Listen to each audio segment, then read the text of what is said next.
Hello students, आप सभी का बहुत बहुत स्वागत है मेरे इस प्यारे इस चैनल मेड इजी मैथमेटिक्स में। तो आज हम स्टार्ट कर रहे हैं एनसीईआरटी क्लास 12th का chapter first, relation and function. तो आज के इस वीडियो में हम रिलेशन के बेसिक्स को समझेंगे, क्योंकि जो हमारी फर्स्ट एक्सरसाइज है वो रिलेशन और इसके टाइप्स पे ही बेस्ड है। तो आइए स्टार्ट करते हैं। मैं आपको बहुत क्लियरली समझाने की बहुत कोशिश करूँगा, जिससे आपको ये रिलेशन एंड फंक्शन का चैप्टर इजीली समझ में आए। क्योंकि कुछ बच्चे ऐसे होते हैं जो इसे पहले से ही टफ मान लेते हैं, क्योंकि इसका कुछ लिखने का जो वे है वो थोड़ा सा सीखना होता है, बाकी ये बहुत इजी होता है। तो मैं आपको इसका लिखने का वे भी बताऊंगा, किस तरीके से हमें क्वेश्चन को लिखना है।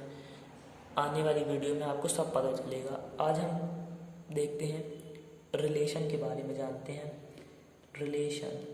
तो ये जो रिलेशन का वर्ड है, ये नॉर्मल लाइफ में तो हम सब जानते हैं कि रिलेशन मतलब रिश्तेदारी होता है। जैसे कि mother and father, brother and brother, brother and sister, इस तरीके से रिलेशन बनते हैं। इनके बीच में कुछ ना कुछ लिंक होता है, कुछ ना कुछ बॉन्ड होता है इनके बीच में, जिससे हम कहते हैं कि इनके बीच में रिलेशन है। इसी तरीके से जो मैथमेटिक की लैंग्वेज में रिलेशन को लिया गया है, वो नॉर्मल लाइफ से ही इस रिलेशन वर्ड को लिया गया है। तो मैथमेटिक के अकॉर्डिंग जो डेफिनेशन कहती है कि किसी भी टू ऑब्जेक्ट्स या फिर टू क्वांटिटीज़ के बीच में कनेक्शन हो किसी भी लिंक या बॉन्ड के थ्रू, तो हम कह सकते हैं कि उनमें रिलेशन है। यानी कि मैं अगर फिर से आपको बताऊं कि किसी भी टू ऑब्जेक्ट्स, अब कोई भी टू ऑब्जेक्ट्स ले लो या फिर कोई भी टू क्वांटिटीज़ ले लो, वो रिलेटेड हो एक दूसरे से किसी भी कनेक्शन या फिर एक लिंक की तरह, किसी भी उनमें लिंक हो या बॉन्ड हो जिसकी वजह से वो एक दूसरे से कनेक्टेड हो, तो हम कह सकते हैं कि उनमें रिलेशन है। अब इसको समझने के लिए हम एक एग्जांपल लेते हैं। तो जिसके लिए मैं लिखता हूँ कि let A B set of, मान लेते हैं कि लेट जो ए है एक सेट है, let A B set of students of class 12th। मतलब एक ए अपन ने सेट एज्यूम कर लिया कि सेट है स्टूडेंट ऑफ क्लास 12th का, और बी जो है B set of students of class 11th। B एक दूसरा सेट है स्टूडेंट्स ऑफ क्लास 11th का। अब हम देखेंगे कि इन दोनों में आपको दिख रहा है, इसका मतलब ये जो students of class 12th in same school, same school कहने का मतलब हमारा ये होता है यहाँ पर कि जिस स्कूल में 12th वाले पढ़ रहे हैं उसी में 11th वाले पढ़ रहे हैं। तो इन दोनों के बीच में कुछ ना कुछ बॉन्ड तो अब बन गया है, क्योंकि इनका स्कूल जो है वो कॉमन है, सेम है। मतलब जिसमें 12th वाले जाते हैं उसी में 11th वाले जाते हैं। तो इन दोनों के बीच में जो है एक तरीके से बॉन्ड क्रिएट हो गया है, लिंक बन गया है। अब ये कह सकते हैं कि इन दोनों के बीच में रिलेशन है। और रिलेशन किस तरीके से हो सकता है अगर हम देखें तो इसके लिए सबसे पहले हम लिखते हैं कि जो ए कॉमा बी, ये दोनों जो हैं सेट बिलोंग्स करेंगे ए क्रॉस बी को। ए क्रॉस बी कहने का मतलब है कार्टेशियन प्रोडक्ट, जो कि हमने 11th में सीखा था। कार्टेशियन प्रोडक्ट में क्या है, इसका कहने का मतलब है ए और बी दोनों को हमने कंबाइन किया, दोनों को जोड़ के ये दोनों, मतलब ये ए और बी है। ए जो है वो अपने ए साइड को बिलोंग करना चाहिए, उससे आना चाहिए। बी जो है वो अपने बी साइड को बिलोंग करना चाहिए, उससे आना चाहिए। तो ये दोनों जो हैं ए और बी साइड को बिलोंग्स करने चाहिए, तभी तो रिलेशन बनेगा। नहीं तो फिर क्या है, अगर ये इसी सेट ही के नहीं होंगे तो फिर मतलब क्या है। तो ये हम हर कंडीशन को ये बताना पड़ता है। तो ये दोनों जब इस सेट को बिलोंग करेंगे तब हम लिखेंगे कि ये रिलेशन करने लायक है। तो उस रिलेशन में क्या कई तरीके से हो सकता है कि जैसे हम लिख सकते हैं कि A is a brother of B. ये कहने का मतलब है कि ए जो है वो भाई भी हो सकता है बी का। मतलब जैसे कि कोई 12th का बच्चा है और एक 11th का बच्चा है, दोनों भाई भी हो सकते हैं, कोई बड़ी बात नहीं है। तो उन दोनों के बीच में लिंक बन जाएगा। तो इसी तरीके से ये रिलेशन डिफाइन होता है। रिलेशन के बारे में, इसकी डेफिनेशन के बारे में जान लिए। अब हम जानते हैं टाइप्स के बारे में। रिलेशन के टाइप्स को समझना इम्पोर्टेंट है, क्योंकि जो हमारी एक्सरसाइज है, जो हमारे क्वेश्चन हमें सॉल्व करने हैं, वो इसी टाइप्स पर बेस है। तो रिलेशन की जो टाइप्स हमें गिवन है, वो अगर हम देखें तो टाइप्स ऑफ रिलेशन कहने का मतलब है, जो हमारे टाइप्स ऑफ रिलेशंस हैं वो एनसीईआरटी में कुछ 4 तरह के गिवन है। मेनली 3 तरह के हैं, फिर उन्हें एक मिला के जो बनता है वो इक्विवेलेंस रिलेशन कहलाता है, वो 4th होता है, आगे डिस्कस करेंगे। सबसे पहले हम फर्स्ट देखते हैं। तो फर्स्ट रिलेशन जो है रिफ्लेक्सिव रिलेशन। रिफ्लेक्सिव रिलेशन, अब ये रिफ्लेक्सिव रिलेशन क्या है? रिफ्लेक्सिव वर्ड से ही हमें जो है समझ में आ रहा है कि रिफ्लेक्शन होगा। रिफ्लेक्शन का मतलब होता है हमारी ही सेम इमेज होना। जैसे कि हम मिरर के सामने खड़े होते हैं, तो रिफ्लेक्शन जब हमारा होता है तो हमें अपनी सेम इमेज दिखती है, जैसा मैं हूँ वैसी इमेज दिखती है। तो रिफ्लेक्शन वर्ड वही है, और इसका मतलब भी वही है कि सेम होना।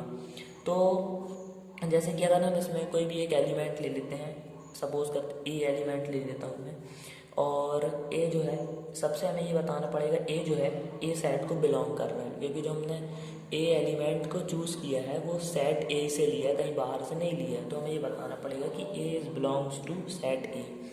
अब रिफ्लेक्सिव रिलेशन कैसे हो सकता है? तो इसकी जो कंडीशन होती है वो ये होती है कि ए जो है A comma A belongs to relation. Belongs to relation कहने का मतलब जो भी हमें रिलेशन गिवन होती है, जो भी रिलेशन हमें दी होती है, वो ए और ए बिलोंग्स कर रहे हैं उस रिलेशन को, ये कंडीशन कहलाती है रिफ्लेक्सिव की। इसमें देख रहे हैं आप कि ए और ए है, मतलब कि ए का रिलेशन जो है खुद से ही है, खुद से ही खुद का रिलेशन होना रिफ्लेक्सिव रिलेशन है। इसी तरीके से अगर हम कोई बी ले लेते हैं, तो बी जो है सेट बी को बिलोंग्स करेगा, और बी कॉमा बी जो है बिलोंग्स करना चाहिए रिलेशन को। मतलब कि बी का रिलेशन बी से है, खुद का रिलेशन खुद से होना रिफ्लेक्सिव रिलेशन कहलाता है। ये बहुत इजी है, बहुत इजी है, जैसे मैंने आपको बताया है। अगर आपको मैं इसमें एक एग्जांपल दूँ, तो जैसे कि हम देख सकते हैं, एग्जांपल के तौर पे मैं आपको एक नॉर्मल एग्जांपल देता हूँ। जैसे कि आपने टप्पू सेना के बारे में तो समझा होगा, टप्पू सेना तो एकदम फेमस ही है। तो वो जैसे कि अगर उसमें से कोई भी एलिमेंट, कोई भी बॉय को चूज़ कर लेते हैं, टप्पू हो गया, तो टप्पू से टप्पू का खुद का रिलेशन होगा ही। और जैसे Tappu is related to Tappu, मतलब कि खुद से तो उसका रिलेशन होगा ही ना, खुद से तो रिलेशन। और इसी तरीके से जैसे अगर मैं आपको एक एग्जांपल ऐसी बताऊं, तो अगर रिफ्लेक्सिव रिलेशन आपको देखना है, जैसे हम मान लेते हैं कि अगर हम ट्राइंगल की बात करते हैं, तो ट्राइंगल में कैसे रिफ्लेक्सिव रिलेशन, जैसे अगर हमें कोई कंडीशन गिवन है कि ट्राइंगल जो है कॉन्ग्रुएंट है, तो हम रिफ्लेक्सिव रिलेशन को बताएंगे कि every triangle is congruent to itself, मतलब कि हर ट्राइंगल खुद के कॉन्ग्रुएंट होगा भाई, ये तो नॉर्मल सी बात है। हर ट्राइंगल खुद के कॉन्ग्रुएंट होगा, ये तो सीधी सी बात है। तो वो रिफ्लेक्सिव रिलेशन को फॉलो करेगा, उसी कंडीशन को फॉलो करेगा। अब इसी तरीके से हम देखते हैं सेकेंड रिलेशन को। सेकेंड रिलेशन को मैं बताऊंगा आपको। तो सेकेंड रिलेशन जो हमारी है, सेकेंड रिलेशन इज, इसका नाम है symmetric relation. Symmetric relation, symmetric relation भी कुछ मज़ेदार सी है। सिमेट्रिक रिलेशन, अब इसके नाम से क्लियर हो रहा है, सिमेट्री होना। सिमेट्री होना मतलब एक सा होना, सिमेट्रिकल होना। तो इसमें हम क्या है, इसमें क्या लेते हैं, इसकी जो कंडीशन होती है, इसमें हम जैसे अगर ए और बी ले लेते हैं, 2 एलिमेंट्स हैं ए और बी, यहाँ हम लिख देते हैं कि ए बिलोंग्स टू सेट ए। ए और बी दोनों जो हैं सेट ए को बिलोंग्स कर रहे हैं, बी और ए, या फिर ये दोनों जो हैं सेट ए को बिलोंग्स कर रहे हैं। तो ए और बी अगर हम लेते हैं, मतलब ये हमें बताना पड़ेगा कि हमने उसी सेट से लिया है दोनों एलिमेंट्स को, कहीं और बाहर से नहीं लिया है। तो ए और बी, ये A is belongs to relation, मतलब ए और B is belongs to relation, and B comma A is also belongs to relation. ये कंडीशन कहलाती है सिमेट्रिक की, मतलब A is related to B है, एक दूसरे से रिलेटेड है तो दूसरा भी एक से रिलेटेड होना चाहिए ना। ए इज़ बी से रिलेटेड है तो बी इज़ ए से भी रिलेटेड होना चाहिए। जैसे कि अगर हम कोई दो फ्रेंड्स को ले लेते हैं, अगर हम टप्पू सैनी की बात करते हैं, तो अगर जैसे टप्पू सैना में जैसे टप्पू और गोली हो गया, तो टप्पू इज़ फ्रेंड ऑफ गोली, यानी कि टप्पू जो है गोली का दोस्त है, तो गोली भी तो टप्पू का दोस्त होगा ना। तो ये बन गई सिमेट्रिक रिलेशन। तो आपको, आई होप आपको समझ में आ गया होगा बहुत ईजीली। बस इसमें हमें मेन यही ध्यान रखना है, इसकी कंडीशन को ध्यान रखना है। सिमेट्रिक रिलेशन क्या होता है, अब हम थर्ड टाइप देखते हैं। थर्ड हम रिलेशन देखते हैं ट्रांजिटिव। ट्रांजिटिव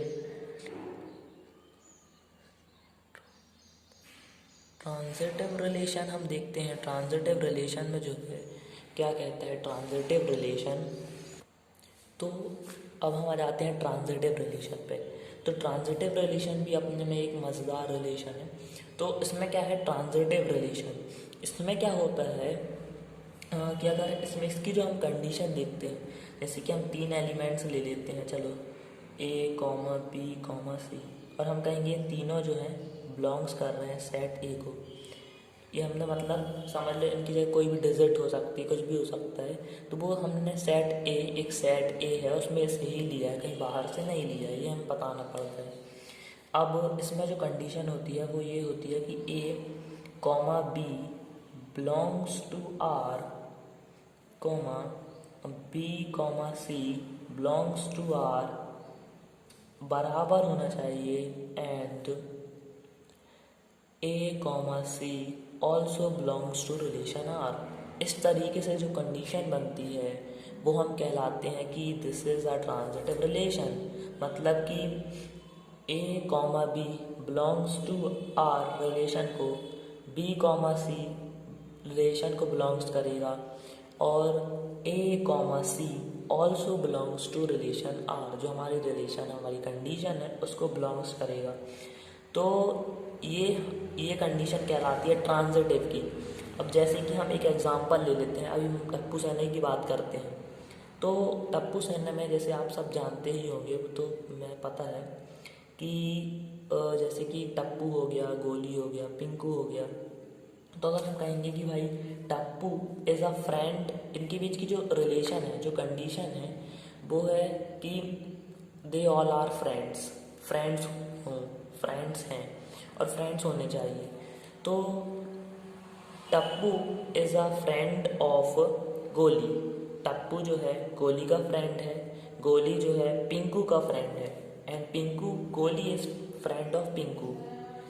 तो अगर मैं जैसे यहाँ पे लिखूँ कि ये हो गया, समझ लो टप्पू है, ठीक है, तो टप्पू इज़ फ्रेंड ऑफ गोली, ठीक है, गोली का टप्पू जो है फ्रेंड है, और ये जो है गोली है, तो गोली इज़ फ्रेंड ऑफ पिंकू, मतलब कि गोली जो है पिंकू का दोस्त है। तो फिर टप्पू जो है, Tappu is also friend of Pinku, Tappu भी जो है पिंकू का भी फ्रेंड होगा, ये तो नॉर्मल सी बात है। तो ये बस एक तरीका था आपको समझाने का, बाकी इसका वे नहीं है ऐसे लिखने का, जिससे आपको समझ में आ जाए क्लियरली, इसीलिए मैंने बताया। अब आप आई होप अच्छे से समझ गए होंगे। तो अब हम आ जाते हैं फोर्थ टाइप पे। फोर्थ टाइप कह लो या फिर मिक्स कह लो इन सबका, तो ये से कहते हैं इक्विवेलेंट रिलेशन। इक्विवेलेंस रिलेशन, अब इक्विवेलेंस रिलेशन क्या कहती है, तो इसमें क्या होता है, इक्विवेलेंस रिलेशन एक ऐसा, इक्यू समझ में आ रहा है मतलब बराबर, तो ऐसी रिलेशन जिसमें कि ये तीनों टाइप आ जाते हैं। मतलब एक ऐसी रिलेशन हो जिसमें रिफ्लेक्सिव रिलेशन भी हो, सिमेट्रिक रिलेशन भी हो, ट्रांजिटिव रिलेशन भी हो।